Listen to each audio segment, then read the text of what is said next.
បាក់ធ្នឹមទប់ស្ពានអាកាសកំពុងសាងសង់នៅថៃស្លាប់យ៉ាងតិចចំនួន5នាក់នៅទីក្រុងបាងកកមានហេតុការណ៍បាក់ធ្នឹមនិងរន្ទាសម្រាប់សាងសង់ស្ពានអាកាសនៅប្រទេសថៃបណ្ដាលឲ្យមនុស្សស្លាប់យ៉ាងតិចចំនួន5នាក់និងរងរបួសចំនួន22នាក់នោះជាធ្នឹមសម្រាប់សាងសង់ស្ពានអាកាសនៅលើផ្លូវ Highway ក្បែរមហាវិថីព្រះបាទរាមាទី2នៃទីក្រុងបាងកកនគរបាលបានទទួលការជូនដំណឹងអំពីឧបទ្ទវហេតុនេះនៅវេលាម៉ោង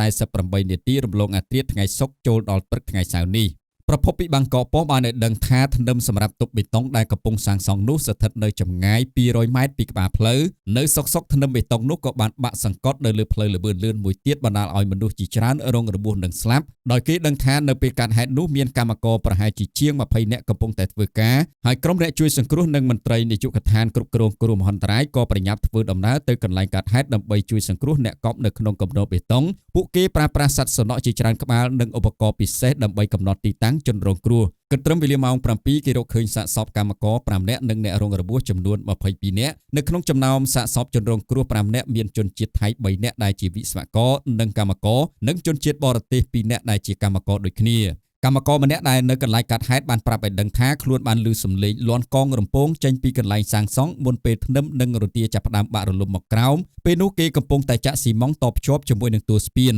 នៅក្នុងដំណាក់កាលជួយសង្គ្រោះនេះកំណាត់វិថីក្បែរនោះត្រូវបានផ្អាកដំណើរការជាបណ្ដោះអាសន្នក្រុមវិស្វករនិងនគរបាលថៃកំពុងស៊ើបអង្កេតរកមូលហេតុពិតនៅពីក្រោយនៃរឿងនេះគួរបញ្ជាក់ដែរថាមហាវិថីព្រះបាទរាមាទី2នេះជាផ្លូវសំខាន់និងតភ្ជាប់ដោយផ្ទាល់ពីទីក្រុងបាងកកទៅកាន់ប្រទេសថៃភាគខាងត្បូងកាសែត The National ថៃបានផ្សាយថាក្រុមហ៊ុនម៉ៅកាសាងសង់ស្ពានអាកាសនេះប្រកាសថាខ្លួននឹងរ៉ាប់រងផ្ដល់ប្រាក់សំណងយ៉ាងពេញថ្លៃសម្រាប់ជនរងគ្រោះទាំងអស់ទាំងរងរបួសនិងស្លាប់គិតត្រឹមមកដល់ថ្ងៃសៅរ៍នេះគេរកឃើញសាកសពជនរងគ្រោះគ្រប់ចំនួនអស់ហើយមិនមានអ្នកបាត់ខ្លួនតទៅទៀតនោះទេជារួមស្លាប់សរុបចំនួន5នាក់និងរងរបួសចំនួន30នាក់សមត្ថកិច្ចកំពុងតែពិនិត្យទៅលើទិដ្ឋភាពច្បាប់ដើម្បីចង់ដឹងថាតើជាបទល្មើសព្រហ្មទណ្ឌដែលអាចប្តឹងទៅតុលាការដែរឬទេដើម្បីចាប់អ្នកទទួលខុសត្រូវយកទៅផ្ដន្ទាទោសរដ្ឋមន្ត្រីក្រសួងដឹកជញ្ជូនថៃបានដឹកនាំការស៊ើបអង្កេតលោកកំពុងពិនិត្យស៊ីជម្រៅទៅលើសំណុំរឿងនេះដើម្បីចង់ដឹងថាតើករណីនេះកើតឡើងពីការធ្វេសប្រហែសរបស់ក្រុមហ៊ុនម៉ៅកាសាងសង់ឬក៏ជាហេតុការណ៍ចៃដន្យដែលគេមិនអាចព្យាករណ៍ទុកជាមុន